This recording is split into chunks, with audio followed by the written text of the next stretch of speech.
It was 10 degrees C on Christmas Eve, and my dad shoved me outside like I was nothing. One second I was at the dinner table, the next I was standing barefoot in the snow because I talked back. I watched them open presents through the window while my fingers turned numb and my breath vanished in the cold. I told myself it couldn't get worse until the headlights of a black limo cut through the storm. A woman stepped out, her silhouette sharp against the snow. My grandmother. The billionaire no one ever told me was still alive. She looked at me shivering, then at the house and whispered one word that shattered everything I thought I knew demolish. This is the night everything broke, and the night my life finally started. Before I share my story, I want to know you are here with me. Just say listening in the comments or let me know where you are. I love hearing how far my story can reach. Sometimes even the smallest connection can make a story feel heard. Thank you. And now, here's my story. And if you're new here, please hit subscribe. It means more than you think, especially to someone who grew up believing no one ever listened. My name is Axton Vale, and this is what really happened. The wind on Iron Hollow Ridge cut through my clothes like it was punishing me personally. Montana nights were already brutal, but Christmas Eve at nearly 10 degrees C felt like the world itself wanted me gone. I stood on the back porch of the Vale house staring at the warm glow bleeding through the kitchen windows while the cold gnawed at every inch of my skin. My breath came out in sharp clouds, each one a reminder that I was on the wrong side of the door again. 15 minutes earlier, I'd been sitting at the dining table trying to keep my head down while Dad launched into his annual performance. Griffin Vale, local business hero, serial perfectionist, and expert in breaking his son down, had taken one look at the grease on my work jacket and said, "This is what you've become, Axton. A 30-year-old failure who can't keep a real job." I'd snapped.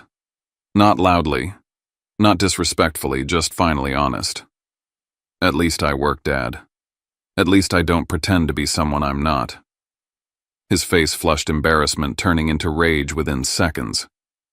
Sable, my stepmother, placed a manicured hand on his forearm and whispered, "He's ruining Christmas again, Griffin."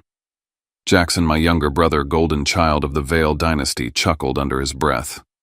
Classic Axton. Can't even show up to dinner without embarrassing himself. That was all it took. Dad grabbed my arm, yanked me up from my chair, and marched me through the kitchen. The anger rolling off him was so hot I could feel it even now in the freezing dark. He shoved me out the back door, tossed my jacket onto the steps, and turned the deadbolt. Just like that. No second thought. No hesitation. Merry Christmas, son. I'd stood there stunned at first, my mind refusing to accept what had just happened. But reality hit fast when the cold began seeping through my socks and thin shirt. Through the window, their laughter drifted out, Sable clapping her hands as she unwrapped a necklace, Jackson tearing into some expensive gaming setup, Dad raising a glass like he'd earned peace. And there I was, frozen, locked out of my own childhood home, watching them unwrap presents like a stranger. I don't know why I kept coming back every Christmas. Maybe hope is a stubborn thing, refusing to die even when everyone around you tries to crush it. I hugged myself tighter, trying to keep the cold from crawling deeper into my bones.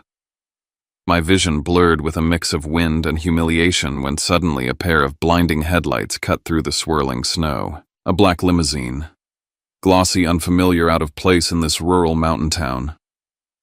It rolled to a slow stop right in front of our gate. I squinted through the snowflakes, heart beating faster.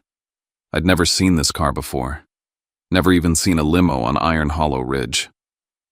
The back door opened. For a second, all I could do was shiver and stare, breath caught halfway in my chest. Could tonight get any worse? Or any stranger, I whispered to myself. The limo door swung open and a tall, silver-haired woman stepped out as if the blizzard itself parted for her. Snow clung to her coat but didn't dare settle on her posture, upright, unshaken, regal. Her eyes scanned the yard until they landed directly on me. Axton. My name. Spoken with certainty. Spoken like she'd been waiting years to say it again.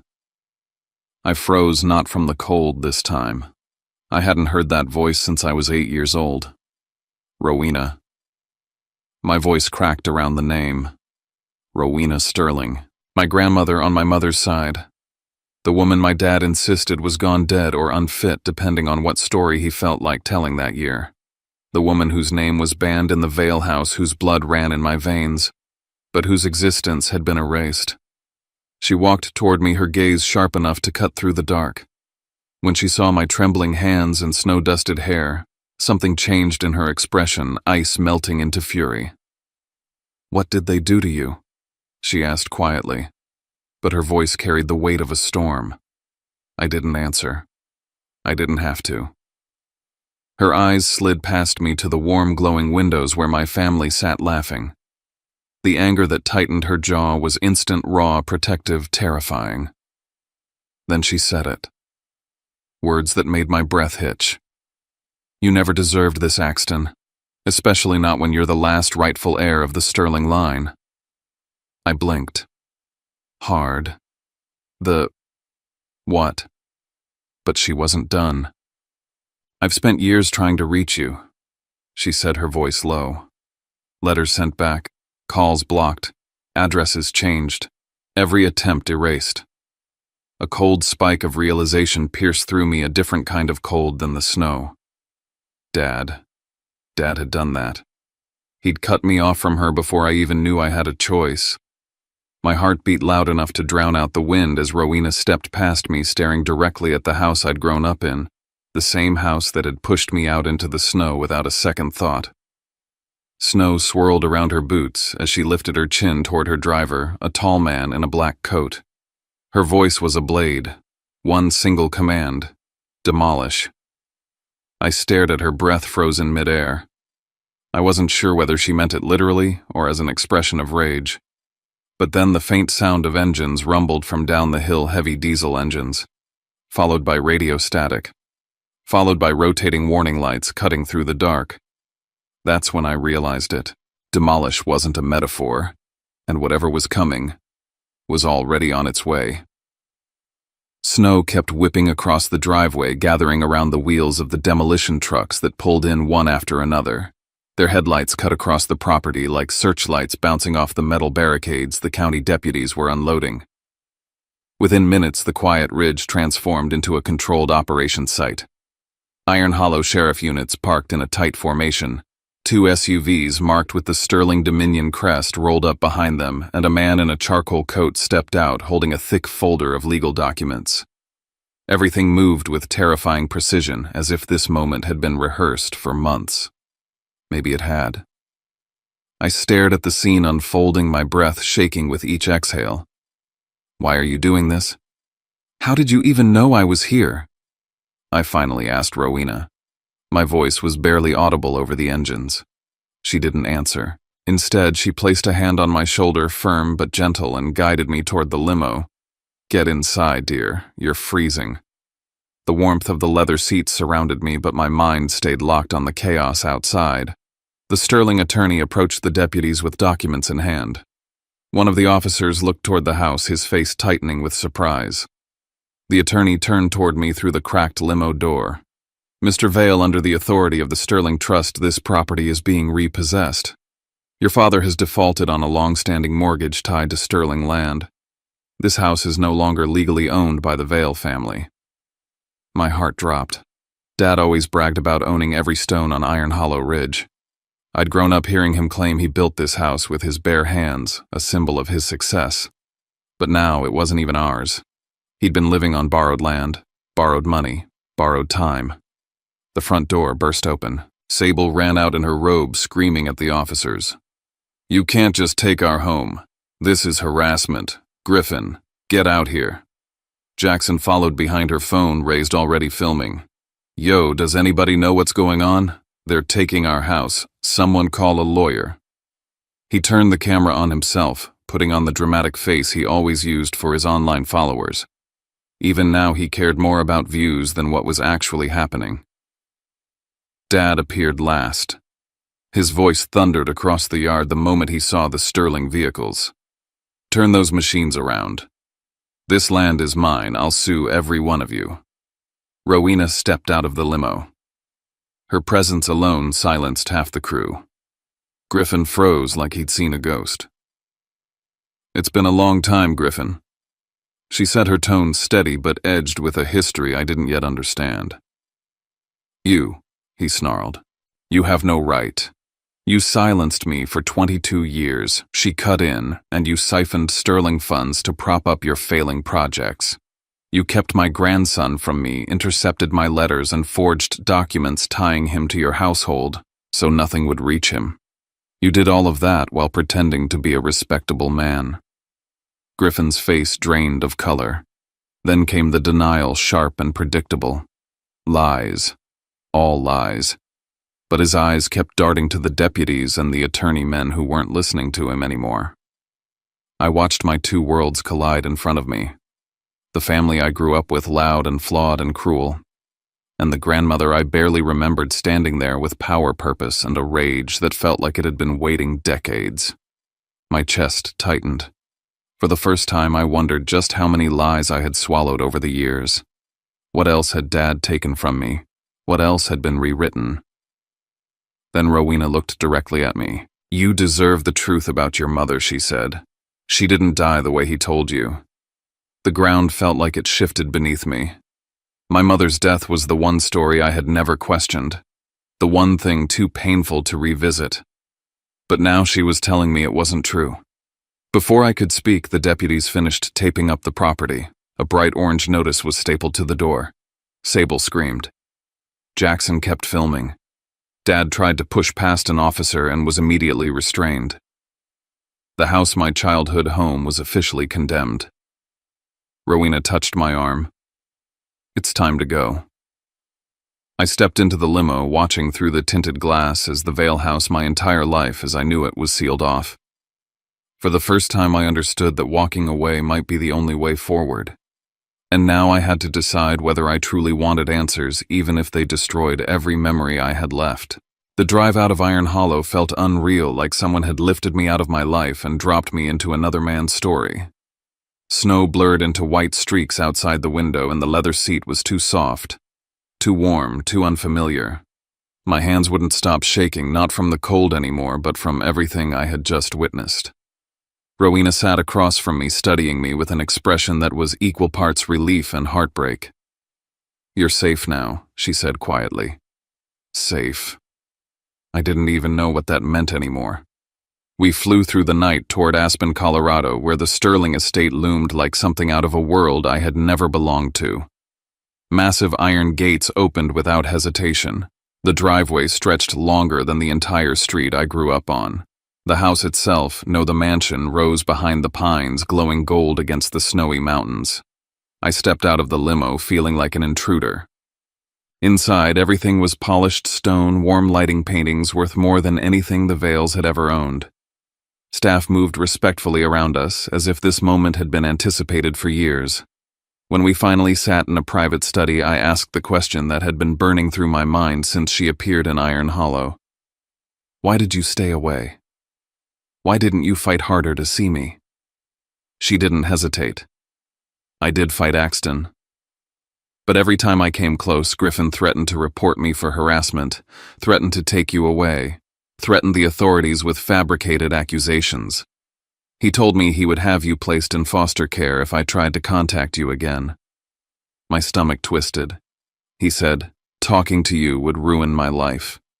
She closed her eyes briefly, gathering herself. He ruined it by keeping you from your own mother's family. I leaned back, breath trembling. Every truth she gave me carved deeper into the foundation I'd been raised on. Then she opened a locked drawer and slid a document binder toward me. When you turned 18, she said you were supposed to receive access to the Sterling Legacy Fund, a financial trust valued at more than $300 million.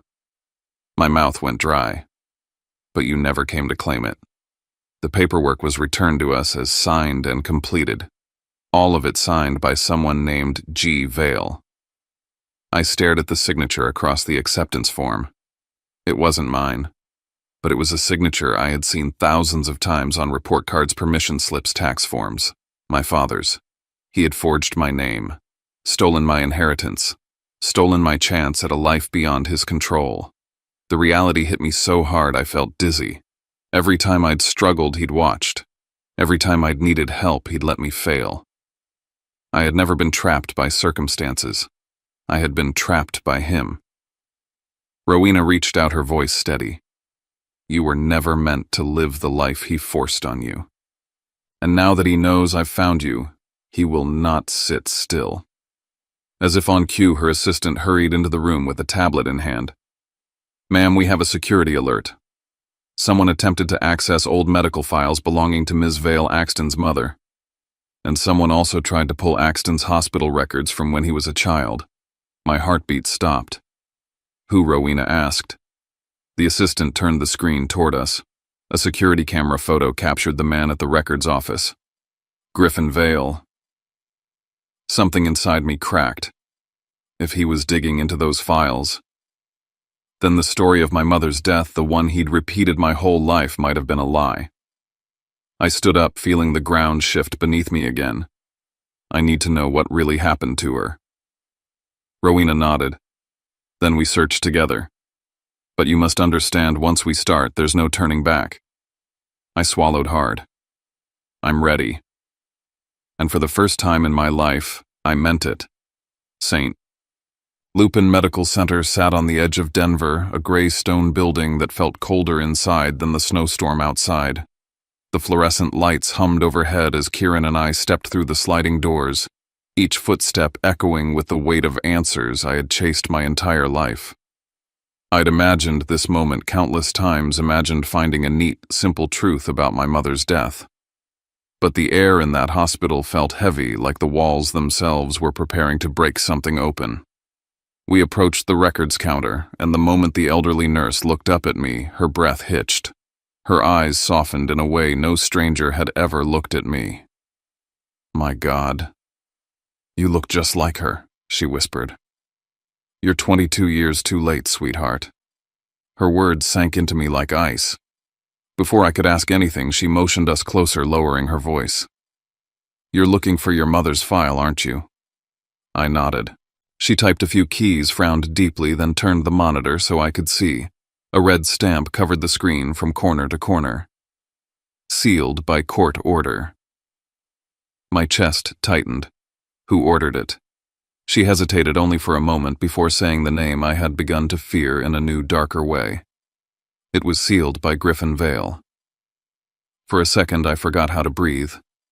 Griffin had sealed my mother's medical records. Why? What was he hiding? The nurse's eyes darted around the room, and she slid a thin sheet of paper from her pocket. I shouldn't do this. But your mother was an angel, and what happened to her? It wasn't right. She handed me a faded photocopy, barely legible. It's all I had time to grab before everything got taken. I unfolded it with trembling hands. The intake notes were smudged, but one line was still clear. Trauma from blunt force impact. Suspected domestic assault. Not a car accident. Not a fall. Not bad luck. Violence. Suddenly, the memories of my childhood, the scratches on Mom's arms, the bruises she brushed off as clumsiness, her trembling smile when she said she fell again, all snapped into place like a nightmare I'd been too young to see. My voice came out hoarse. He did this to her. The nurse's eyes filled with sorrow. There's one more thing you should know. Someone witnessed what happened that night. A security guard. Name's Marcus Tiller. He retired years ago, lives near the Wyoming border now. He called asking about you once, but no one answered him. My pulse hammered. A witness. Someone who saw the truth. Someone who'd tried to help. I turned to Kieran. We need to find him. Before we left, I called Rowena from the hallway and told her what we found. She didn't sound surprised, only worried. Axton, this is where your father becomes dangerous. You're getting close to what he buried. She wasn't exaggerating. When we returned to the Sterling estate, Kieran met us at the gate with a warning. There was a car parked outside for half an hour. No headlights, no movement. Security traced the plates. North Star Inn. My stomach flipped. Another Vale company. Another sign my father was watching, waiting, hunting. Pack tonight, I told Kieran. We drive to Wyoming before sunrise. Because now I knew Griffin wasn't just hiding the past. He was willing to bury anyone who tried to uncover it.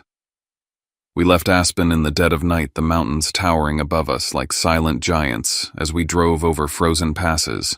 The heater blasted on high, but my hands wouldn't stop shaking. Every mile toward Wyoming pulled me deeper into a version of my family's story that terrified me. I wasn't just chasing answers anymore, I was chasing the truth about the man who raised me, the man who might have killed my mother, the man who had spent decades making sure I never learned the truth. By dawn, we reached a stretch of snowy flatland dotted with old ranch houses. Marcus Tiller lived in the last home at the end of a gravel road, a small wooden cabin with smoke curling from the chimney. When he opened the door and saw me standing there, his expression collapsed into shock. "You're her boy," he whispered. "You look just like Lily." Hearing my mother's name spoken so gently nearly broke me. He invited us inside, and as we sat near a crackling stove, he began to talk. His hands trembled as he reached for a cup of coffee, but his voice was steady, too steady, like he'd rehearsed this moment for years. "I saw it," he said. "I saw what he did to her." My breath caught. He continued. "Your father pulled her out of the car, screaming. She begged him to stop. He shoved her hard. She hit the pile of lumber behind the maintenance shed. I ran toward them, but he threatened me. Said he'd have me locked up if I interfered. She was bleeding, but alive. He dragged her back into the car. Drove off. Every word felt like a blow. I forced out. She didn't die immediately. Did she?" Marcus looked down at his hands. "No. She made it to the hospital. She was conscious. She kept saying one thing over and over to the doctors and the nurses." He took a long, shaky breath before meeting my eyes. "She begged them to protect you." My throat closed up. She told them he couldn't control his temper, that she was scared what he'd do to you if she wasn't there anymore. Kieran and I sat frozen as Marcus continued. But then Griffin came. He claimed he was her medical proxy, pulled out paperwork, threatened a lawsuit. Within an hour, everything changed. Her chart, her diagnosis, the official report. I felt sick. "So the accident story bought and paid for," Marcus said. "The doctor who signed off on it. Well, you should hear this." He reached into an old metal box and pulled out a tiny recorder. "I made a copy before they erased everything else. Been keeping it safe in case you ever came." He pressed play. Static crackled, then a man's voice, shaky, nervous. "Griffin, I did what you asked. No one will question the file." Then my father's voice, colder than I'd ever heard it. "Good. Because if anyone connects me to what happened, I lose everything. And that boy, he's mine to raise, not hers." My stomach lurched. And then, the faintest whisper. A woman's voice. Weak, fading, but clear enough to shatter me. "Don't let him near Axton. Please, Chris, save my son." My mother's last plea. Her final act. Protecting me from him. Before I could fully process the moment, the back window exploded. Glass rained across the room as a rock thudded onto the table with a note wrapped around it. Kieran reacted instantly, pulling me low. Marcus peeked toward the woods outside. "They found me," he muttered. I knew this day would come. A shadow fled into the trees, someone moving fast, too familiar. One of Griffin's men. We didn't wait. Marcus urged us to go before more cars arrived. Kieran and I sprinted to the SUV, snow kicking up beneath our boots. For the next hour, we drove in tense silence, checking the mirrors, constantly unsure if we were being followed. The recording sat between us, heavy as a bomb. Every word I'd heard rewired something inside me. My mother hadn't abandoned me. She hadn't been weak. She had fought until her last breath to keep me safe from him. By the time Aspen's lights came back into view, I wasn't the same man who'd left. Rowena met us at the door, reading my expression before I even spoke. "It's time, isn't it?" she asked. "Yes," I said, "for the world to know what he did." She nodded once. Then we prepare for the Sterling Dominion Gala. The night I was thrown out of my house in the snow, I was nothing but a son begging for scraps of love. Now I was a man with the truth sharp enough to end the Vale legacy forever. The night of the Sterling Dominion Gala felt unreal from the moment I stepped out of the car. The Denver Polar Dome glowed like a crystalline fortress under the winter sky, its glass panels reflecting lights from the city and the thousands of people flooding inside. Every major investor, political figure, and media network seemed to be in attendance. It wasn't just a corporate gala, it was a spectacle.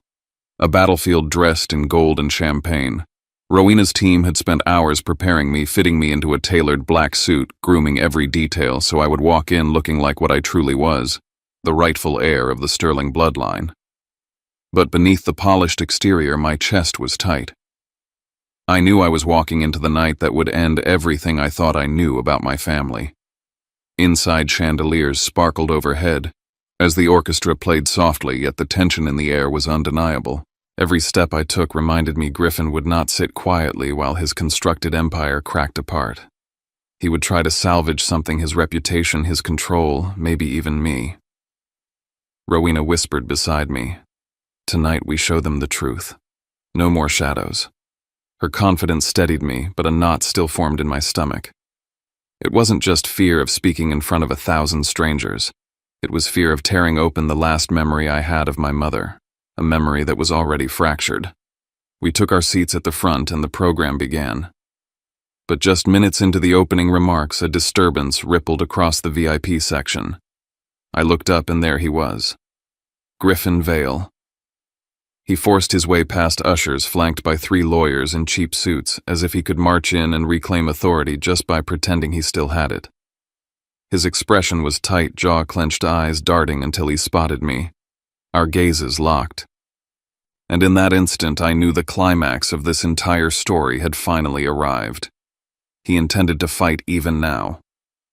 When the host announced my name as the speaker for the future of Sterling Dominion, the room erupted in polite applause. I stood, walked to the stage, and stared out at the sea of expectant faces. I could feel Rowena's support behind me. I could feel Griffin's fury tearing through the room like a silent storm. I had a script prepared, but I didn't use it. Instead, I began with the truth. "I'm here tonight not just as a successor," I said, voice steady, "but as a man who almost never knew the family he came from." The room quieted instantly. I grew up in a house where my mother's name was erased, where my grandmother's letters were burned before I could read them, where the truth was buried under fear.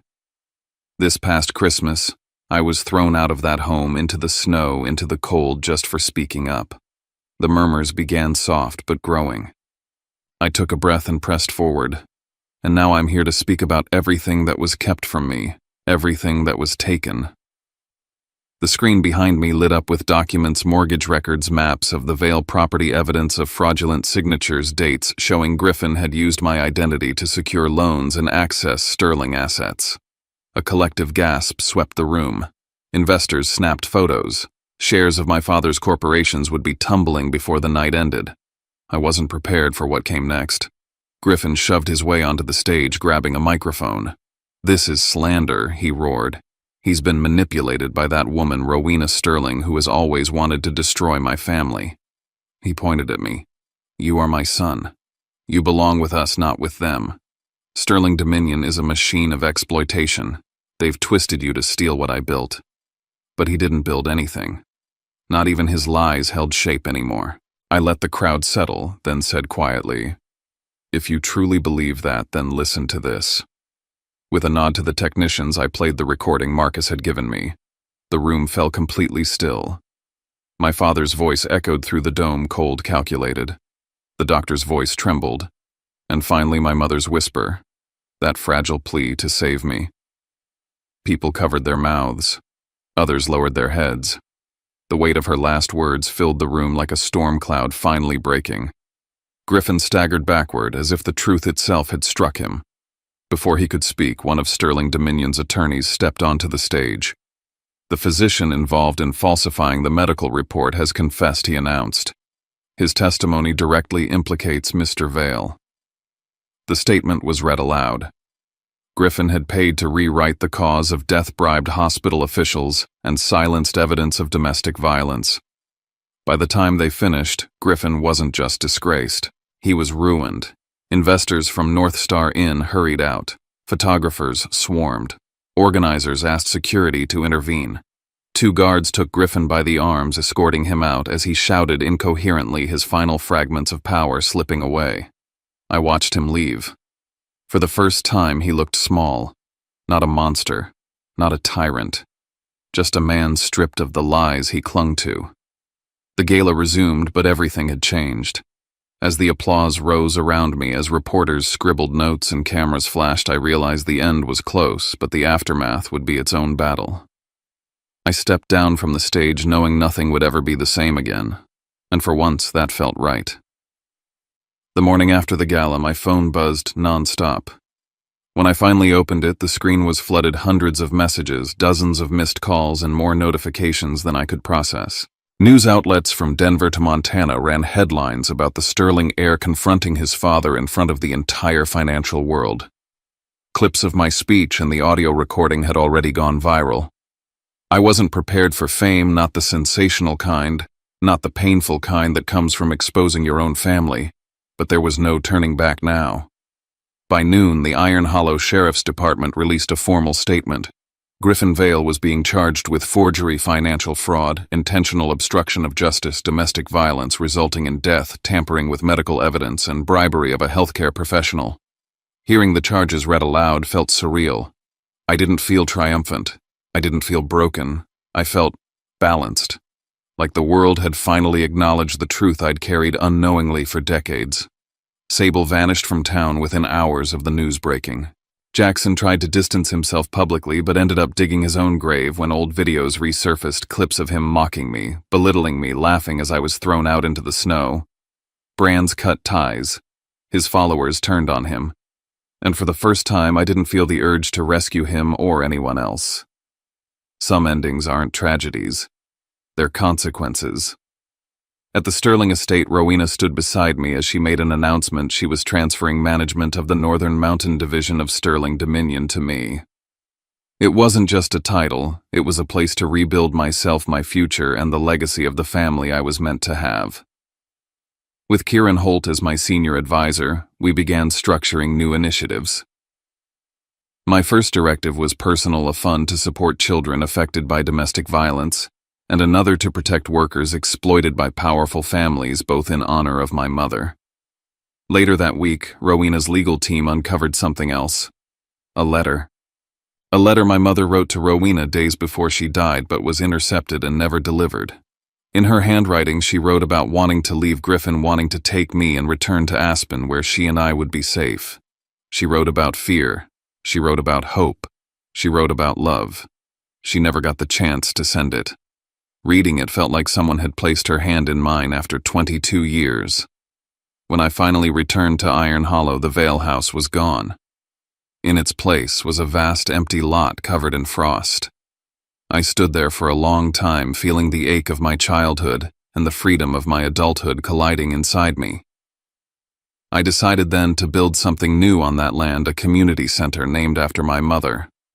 A place where protection, support, and dignity would always be given freely. Back in Aspen, life slowly reshaped itself. I shared dinners with Rowena, laughed more with Kieran, and found quiet moments to breathe again. For the first time, I felt like part of a family, one built on truth rather than fear. In the end, I understood something deeply. Family isn't defined by blood. It's defined by who stands beside you when everything falls apart. My journey wasn't about revenge. It was about reclaiming the truth, honoring my mother, and taking back the life that should have been mine all along. And every time I look back at that freezing Christmas Eve, the night I was thrown into the snow, I realize it wasn't the night I was abandoned. It was the night I was found. In the weeks that followed, I found myself walking through a life that finally felt like my own. Some mornings I still woke up expecting the weight of the past to crush me, but instead I felt something unfamiliar, quiet, space, a kind of freedom I never believed I'd earn. And in that quiet, I kept imagining what my mother would have said if she could see me now. I think she would have told me that survival is only the first step and that rebuilding is where the real strength begins. I've learned that healing doesn't always come in dramatic victories. Sometimes it comes in the little choices, showing up for yourself, choosing truth over fear, refusing to carry the shame someone else placed on your shoulders. And while nothing can change what happened, I've accepted that the past doesn't have the right to dictate my future. I get to decide who I become now. If you've followed my story up to this point, I want you to know something. No matter how lonely your life has felt, no matter how many years you spent believing you were the problem, your story isn't over. And you deserve a chapter where you finally get to breathe. Before I close this final part of my journey, I want to ask you something simple, something human. If you're here with me listening to this, let me know by commenting, "Still here," or tell me where you're watching from. It means more than you realize to know that someone out there hears this story, not as gossip, not as entertainment, but as a reminder that truth matters and that people can rise even after being broken. And if this story resonated with you, if you felt even a small piece of your own life reflected in mine, I hope you'll consider subscribing to the channel. Your support helps stories like mine continue to reach the people who might need them most. Every listener, every comment, every shared moment creates a little more space in the world for honesty and healing. Thank you for staying until the end. Thank you for witnessing the truth with me. My name is Axton Sterling, and this is not the end of my story. It's only the beginning of the life I was always meant to live.